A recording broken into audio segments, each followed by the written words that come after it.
At my promotion party my father said, "You don't deserve this success," so I agreed, left quietly, and let them figure out their mortgage without my help. Please subscribe, and while you're at it, tell us where you're watching from. We love connecting with you all. I stood in my parents' backyard, champagne glass trembling in my hand, watching my father's mouth move but barely processing his words. 28 years old, freshly promoted to Senior Director at Tech Innovations Incorporated, and this was supposed to be my celebration. My mother had insisted on throwing this party, inviting everyone from our old neighborhood in Oakland, the Johnsons, the Washingtons, even Mrs. Harris who'd taught me piano. "Joel, baby, come take a picture." Mama called out, her voice bright with manufactured joy. But something felt wrong. My father, Raymond Carter, stood by the grill wearing that expression, the one where his jaw tightened and his eyes went cold.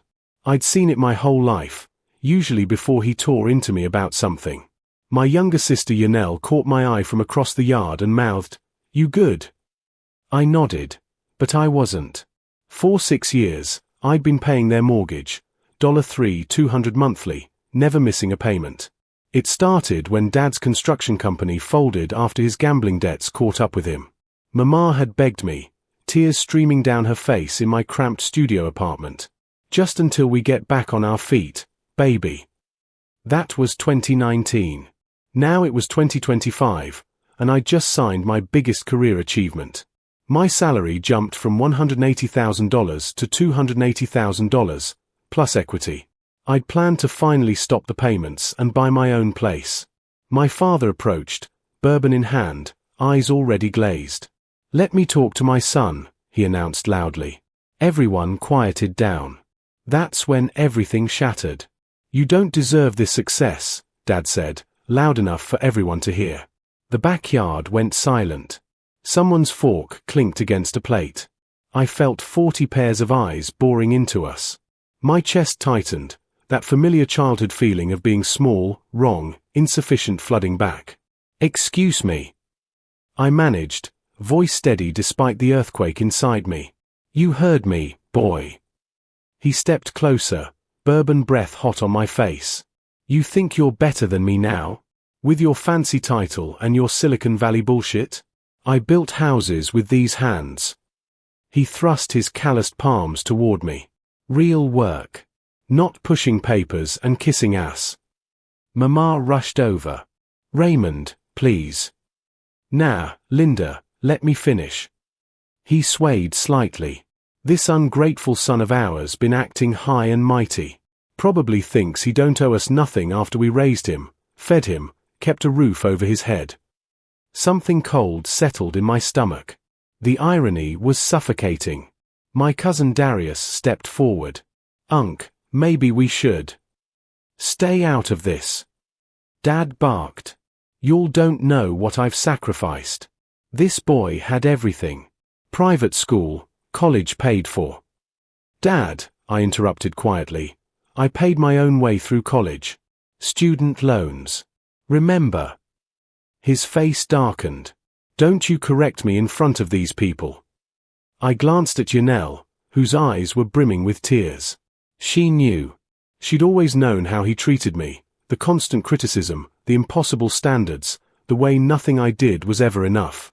"You're right," I said suddenly, setting down my glass. Everyone looked confused. "I don't deserve this success. Not if it means listening to this anymore." I pulled out my phone, fingers surprisingly steady as I opened my banking app. Everyone watched, confused, as I navigated to my automatic payments. The $3,200 monthly transfer to our Carter mortgage sat there, scheduled for the following week. "What are you doing?" Mama asked nervously. "I'm agreeing with him," I said calmly, cancelling the recurring payment. If I don't deserve success, I certainly don't deserve the privilege of paying his mortgage. The color drained from Dad's face.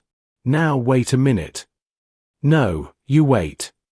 My voice stayed level, but something had broken loose inside me. "For 6 years, I've paid your mortgage. 72 months. That's $230,400 of my money keeping this roof over your head, while I lived in a 400 square foot apartment with 2 roommates." Mama gasped. Joel, baby. I drove a 2008 Honda with 200,000 miles while you bought a new Silverado, Dad. I ate ramen for dinner so you could have steak. I postponed my own life, my own dreams, because you told me family comes first. Uncle Jerome, Dad's older brother, spoke up. Raymond, is this true? Dad's face had gone from red to purple. That's between me and my son. Was, I corrected. Past tense. This stops today. Yanel started crying openly now. She walked over and grabbed my hand. Joel, I didn't know it was that much. Nobody did, I said, squeezing her hand. Because I was ashamed. Ashamed that my own father gambled away his business. Ashamed that I was enabling it. The word hung in the air like smoke. You ungrateful piece of... Dad lunged forward. Uncle Jerome caught him. Ray, stop. Just stop. Let him go, I said, stepping back. Let everyone see who he really is. Dad struggled against Uncle Jerome's grip, spittle flying. After everything I've done for you. This is how you repay me. Done for me. The laugh that escaped was hollow. Tell them, Dad. Tell them about the college fund Grandma left me. The $50,000 she saved her whole life. Mama's hand flew to her mouth. The crowd leaned in, hungry for the truth I'd buried for a decade. Tell them how you gambled it away my freshman year. How I came home for Thanksgiving 2015 and you were drunk, crying, saying you'd borrowed it for a sure thing at the casino. How I had to take out $85,000 in loans because you pissed away my inheritance on blackjack. Joel, please. Mama reached for me. Did you know, Mama? Did you know he took Grandma Carter's gift to me and turned it into debt? Her silence was answer enough. She'd known. They'd both known. Yanel's grip on my hand tightened. Oh my God, Joel. Your grandma wanted you to have opportunities, Uncle Jerome said quietly, his voice heavy with disgust. She worked double shifts at the hospital for 30 years to save that money. I know, I whispered. I know. Dad finally stopped struggling. He looked smaller somehow, deflated. I was going to pay it back. I swear, I had a system. Gamblers always have a system, I said. And sons apparently always have mercy. Until today. Mrs. Washington, who'd known our family 20 years, shook her head. Raymond Carter, shame on you. You want to know the real kicker? I pulled out my phone again, scrolling through texts. Dad's been asking me for a loan for his new business venture. Another construction company.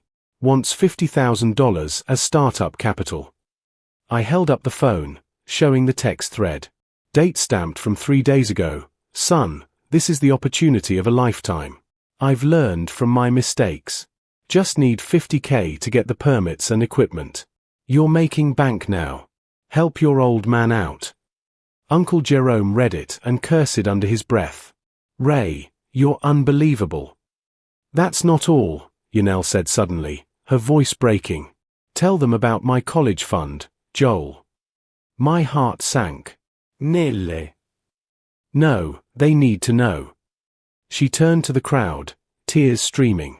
I'm starting at Howard University next fall. You know who's paying? Joel. Because Dad borrowed my college fund too. Mama's been lying, saying they're paying. But it's Joel. It's always been Joel. Mama started sobbing. We were going to tell you. When? I demanded. When were you going to tell me you'd stolen from both your children? When were you going to take responsibility? Dad found his voice again. I'm still your father. You owe me respect. Respect is earned, Uncle Jerome said firmly, still restraining him. And you've been spending theirs like currency for years. Darius stepped forward, phone out. Unc, I've got recordings. From last Christmas. You were drunk, bragging about how Joel was your retirement plan. How you'd never have to work again because he was making stupid money. The crowd murmured, disgusted. Play it, I said. Darius hit play. Dad's slurred voice crackled through the speaker, That boy owes me everything. I gave him life, didn't I? So what if I'm living good off his tech money? He's my pension plan, and he don't even know it. Linda and I already figured it out. We'll never have to work another day. Just gotta keep him feeling guilty, keep him thinking he's gotta prove himself. Laughter followed. Mama's voice, Raymond, hush, someone might hear. Let 'em hear. That's what kids are for, taking care of their parents. Especially successful ones. The recording stopped. The silence was deafening. Uncle Jerome released Dad, stepping away like he was toxic. You're not my brother anymore. I don't know who you are. Mama collapsed into a chair, face in her hands. Mrs. Johnson, who'd been her friend for 25 years, turned her back and walked away. I need everyone to hear this, I said, voice stronger now. I've been in therapy for 3 years. Did you know that? 3 years of unpacking why I never felt good enough. Why every achievement felt hollow. Why I couldn't maintain a relationship because I was constantly broke and exhausted. My ex-girlfriend Keisha stood near the back. She'd broken up with me 8 months ago, citing my inability to prioritize us. She was crying now, understanding finally clicking. I lost Keisha because I chose paying your mortgage over saving for our future. She wanted to know why I couldn't commit, why I was always stressed about money despite my salary. I couldn't tell her. I was too ashamed. Joel, I'm so sorry, Keisha whispered. Don't be. You deserved better. You deserved someone who chose you first. Yanel spoke up, her voice steady now. I'm moving in with Joel. I can't stay here anymore. Nellie, you're only 18, Mama started. And old enough to see what's happening. You've been using him, both of you. I won't be part of it. Uncle Jerome nodded. She can stay with us until Joel gets settled. Auntie Carol and I have the space. Thank you, I said, genuinely grateful. Dad found his footing again, anger replacing shame. You turn my family against me in my own house? The house I built. The house I'm paying for, I corrected. But not anymore. You've got until the end of the month when the banknote is due. Figure it out. We'll lose everything. Mama wailed. Like I lost my college fund? Like Yanel almost lost her future? Like I lost years of my life to your manipulation? Mrs. Harris, silent until now, spoke softly. Linda, Raymond, I taught Joel piano every Tuesday for 6 years. Never missed a lesson. He paid me from his allowance, money he earned mowing lawns, remember? Even as a child, he understood responsibility. You should have learned from him. The crowd was fully on my side now. I could see it in their faces, disgust at my parents, sympathy for me. It should have felt good. Instead, I just felt tired. I'm leaving, I announced. Yanel, pack what you need. We're going to Uncle Jerome's tonight. You walk out that door, you're dead to me. Dad shouted. I paused, turning back one last time. I've been dead to you for years, Dad. I was just too blind to see it. You never saw a son. Just a paycheck. Uncle Jerome drove us to his house in his truck, Yanel sobbing in the back seat with 2 suitcases and her laptop. I sat in the passenger seat, numb, watching Oakland blur past the window. Your Aunt Carol's making up the guest room for Yanel, Uncle Jerome said quietly. You can take the studio above the garage until you find a place. I can't ask you to. You're not asking. I'm offering. And Joel? I'm sorry. I should have intervened years ago. I saw the signs but convinced myself it wasn't my business. It wasn't your responsibility. Family should have been. That's what it means. He gripped the steering wheel tighter. Your daddy wasn't always like this. The gambling started after his business partner, Curtis, screwed him over in 2008. Lost $500,000 on a bad development deal. Curtis disappeared with the money, and Ray never recovered. That doesn't excuse. Not excusing. Just explaining. Hurt people. But at some point, You gotta choose to heal instead of spreading the damage. We pulled into their driveway in Piedmont. The house was modest but well kept, garden blooming with Aunt Carol's roses. She burst out the front door, arms open, and Yanel ran straight into them. "My babies," she murmured, holding Yanel tight. "You're safe now." I stood apart, still processing. My phone buzzed, 23 missed calls from Mama, 15 texts, "Please come back. We can work this out. Your father didn't mean it. He's just proud. You know how he is." I knew exactly how he was. That was the problem. Monday morning, I returned to work, expecting to bury myself in projects. Instead, my phone rang at 9:47 a.m. "Mama." "The bank called," she said without preamble. "The mortgage payment didn't go through. They're starting foreclosure proceedings if we don't pay $9,600 by Friday. 3 months back payments." Back payments? I paid April, May, and June. Silence. "Then, your father, he's been taking your payments and gambling, baby. The mortgage hasn't been current since March." The room spun. "You're telling me the $9,600 I sent over 3 months went to casinos?" "He has a problem, Joel. He needs help. He needs to face consequences." I hung up. My hands shook as I called my bank. The representative confirmed it. $3,200 deposits into Dad's account, all withdrawn in cash within 24 hours. Nearly $10,000 gambled away while they pretended everything was fine. My coworker Shanice knocked on my office door. "Hey, you good? You look like you've seen a ghost." "Worse. I've seen my family's true colors." She came in, closing the door. Shanice and I had started the same day 5 years ago, climbed the ranks together. She knew bits of my situation but not everything. I told her everything now. "Joel, that's financial abuse," she said firmly. "You know that, right?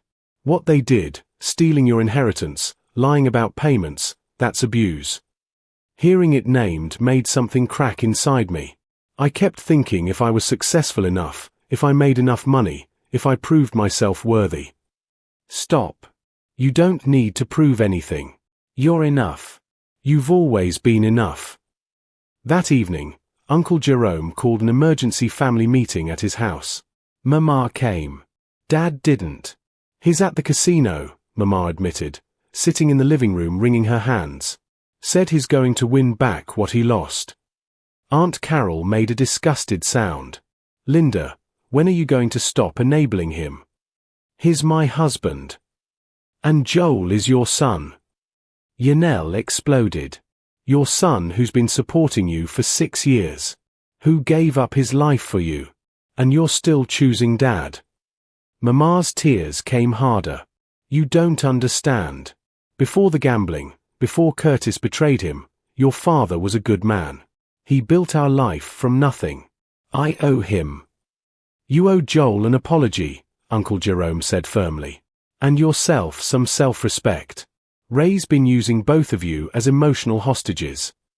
I'd been quiet, letting them talk. Now I spoke. "Mama, I need you to hear this. I love you. I probably always will.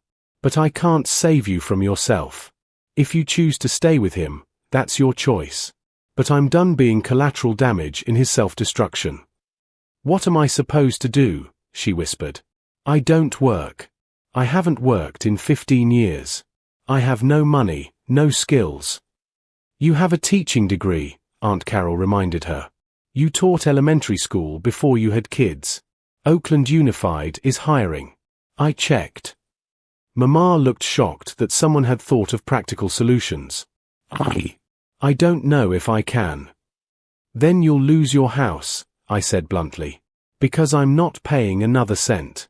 And Mama, you need to decide who you're protecting, your husband's ego or your children's future."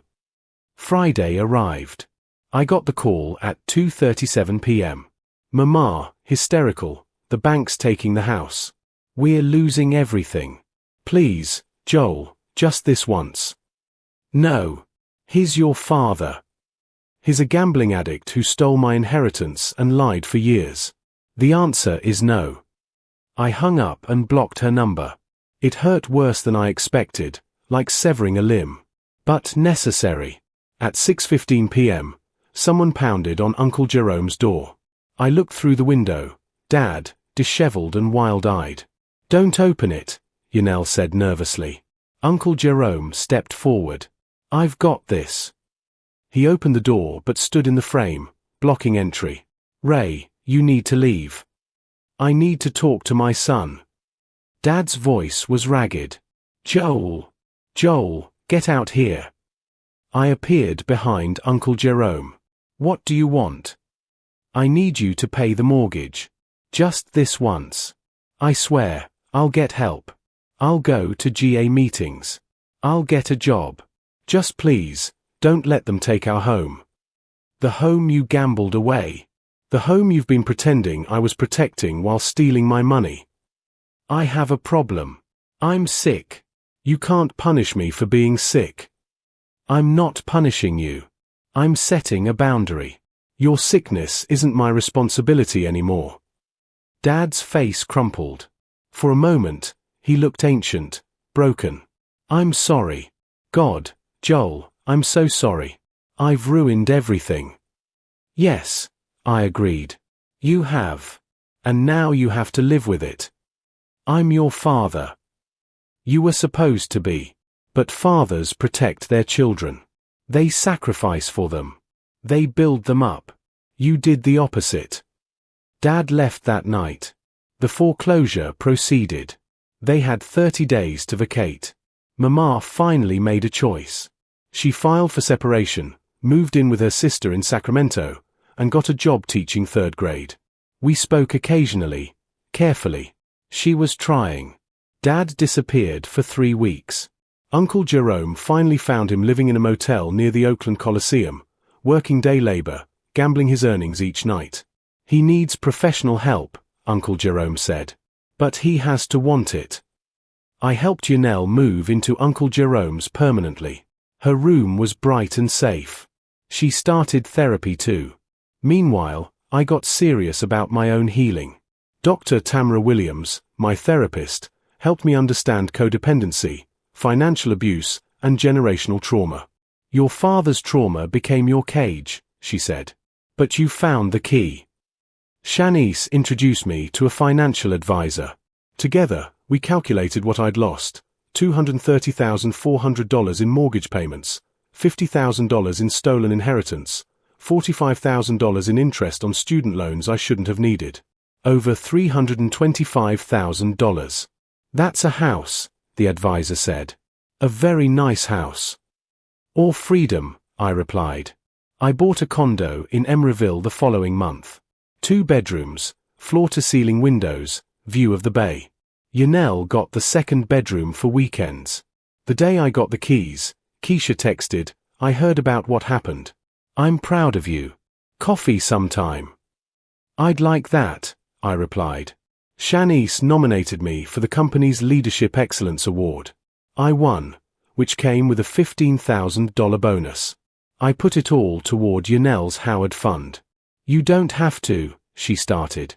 "I want to. This time, it's my choice."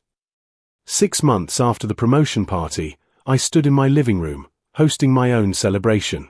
Real friends this time: Shanice, Keisha, we were taking things slow, Uncle Jerome, Aunt Carol, Yanel, Darius, and a few colleagues. No parents. No obligation. No guilt. Uncle Jerome raised his glass. To Joel, who taught us that sometimes the strongest thing you can do is walk away. To Joel, everyone echoed. My phone buzzed. Unknown number. I almost ignored it, but something made me check. This is Raymond. I've been sober, from gambling, for 90 days. In GA. Living in a sober house. I don't expect forgiveness. Just wanted you to know I'm trying. I'm sorry, son. For everything. I showed Yanel. She read it and looked up. What are you going to do? Nothing right now. Maybe someday. But on my terms. When I'm ready. If I'm ever ready. She hugged me tight. I'm so proud of you. Looking around my condo at the people who chose to show up without obligation, I finally felt it, the success Dad said I didn't deserve. Not the title or salary. The peace. The freedom. The ability to choose who gets access to my life. If you can't stand people who manipulate their own children for money, drop a comment saying family isn't a free pass for abuse, I said to my reflection later that night, recording a video I'd never post. And hit subscribe if you believe respect is earned, not demanded. Only toxic manipulators would disagree. I deleted it. I didn't need validation anymore. I had something better, myself back. And that was success enough.